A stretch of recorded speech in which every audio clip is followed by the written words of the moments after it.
Hello বন্ধুরা, কেমন আছো সবাই? আজকে একটি মুভির গল্প তোমাদের সাথে শেয়ার করব।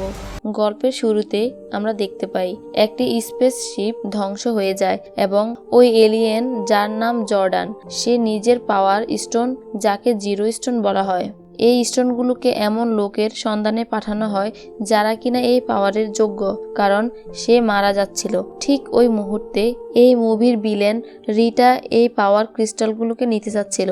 ওই মুহূর্তে হঠাৎ করে একটি বড় বিস্ফোরণ হওয়ার কারণে ওখানে সবাই আকস্মিকভাবে মারা যায়। তারপর অনেক বছর কেটে যায়, যেখানে আমরা একটি দৃশ্য দেখতে পাই।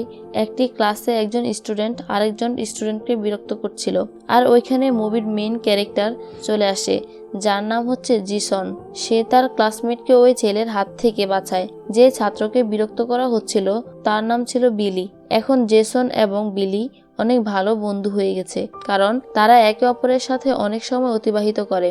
একদিন রাতে তারা দুজন ক্যাম্পিং করার জন্য একটি পুরাতন মাইনিং ফিল্ডে যায়, যেখানে তাদের সাথে একটি ছেলে এবং দুইটি মেয়ে সাথে দেখা যায়। এই অন্ধকার রাতে তারা একটি আলোর রোশনি দেখতে পায়, যার কারণে তাদের কৌতূহল আরো বেশি বেড়ে যায়। তখন তারা ওইগুলো দেখতে থাকে। ওইখানে ওই জিরো ক্রিস্টাল ছিল, যে কোনো গল্পের শুরুতে জর্ডানের কাছে ছিল, কিন্তু এগুলো কি জিনিস তারা তা কিছুই জানে না। তারা এই ক্রিস্টালগুলো নিয়ে পর্যবেক্ষণ করছিল। ঠিক তখনই ওখানকার মাইনিং ফিল্ডের সিকিউরিটি চলে আসে এবং তারা ক্রিস্টালগুলো নিয়ে তাদের ঘরে চলে আসে। অন্যদিকে আমরা দেখতে পাই কিছু ফিশারম্যান মাছ ধরছিল। মাছের সাথে আমরা একটি মেয়ের মরদেহ দেখতে পাই, আর এই বডিটা ছিল রিটার, যাকে আমরা গল্পের শুরুতে দেখেছিলাম। সে জর্ডান থেকে ওই ক্রিস্টালগুলো নিতে চাচ্ছিল। পরের দৃশ্যে আমরা দেখতে পাই যখন সবাই ঘুম থেকে উঠে, তখন তারা খেয়াল করে সবার মধ্যে অনেক পাওয়ার চলে এসেছে। তার মানে তাদের স্পিড এবং স্ট্রেংথ আগের চাইতে অনেক গুণ বৃদ্ধি পায়। এছাড়া তারা অনেক লম্বা লম্বা জাম্প দিতে পারত।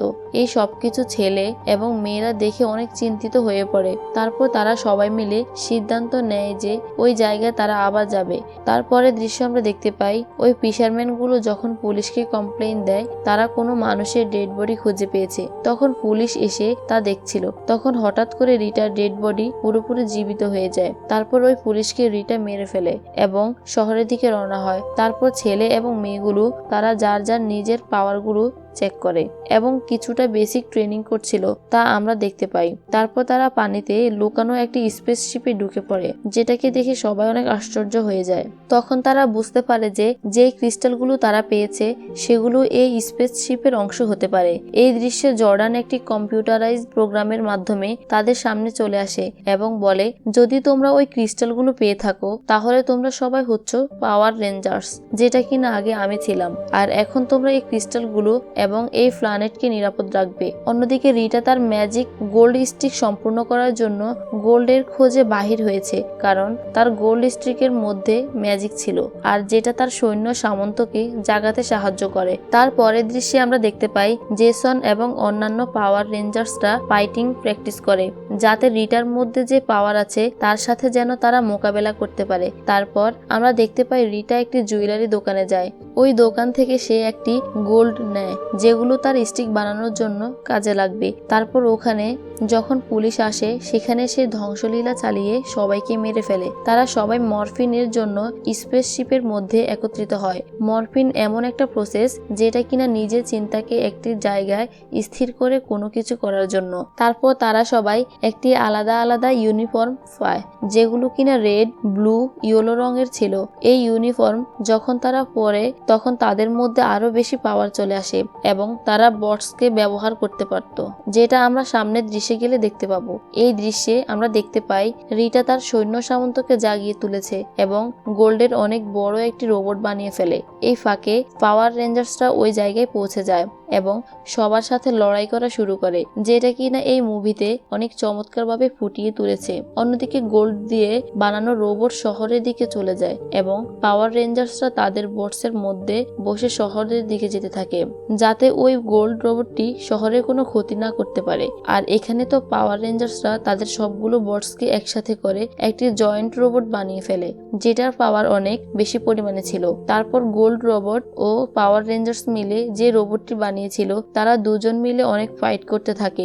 একটা পর্যায়ে গিয়ে রিটা এবং তার জায়েন্ট রোবটকে পাওয়ার রেঞ্জার্স পরাজিত করে ফেলে এবং সাথে তার সব সৈন্যগুলোকেও মেরে ফেলে। এখানে শহরের তো কিছুটা ক্ষতি হয়ে যায়, তারপরেও তারা অনেক বড় ধরনের ক্ষতি থেকে শহরকে রক্ষা করে। এরপর তারা সবাই অনেক খুশি হয় এবং পরের বার এই প্ল্যানেটকে যে কোনো বড় ধরনের বিপদ থেকে রক্ষা করার জন্য প্রমিস করে। আর এখানেই গল্পটি শেষ হয়ে যায়। তো বন্ধুরা, গল্পটি যদি তোমাদের ভালো লাগে তাহলে চ্যানেলটিকে সাবস্ক্রাইব করে বেল বাটনটি অন করে রেখো, তাহলে নতুন কোনো গল্প আপলোড দিলে সবার আগে নোটিফিকেশনটি তুমি পেয়ে যাবা। আর হ্যাঁ, ভিডিওটি বন্ধুদের সাথে শেয়ার করতে পারো। তাহলে দেখা হচ্ছে অন্য আরেকটি মুভির গল্প নিয়ে।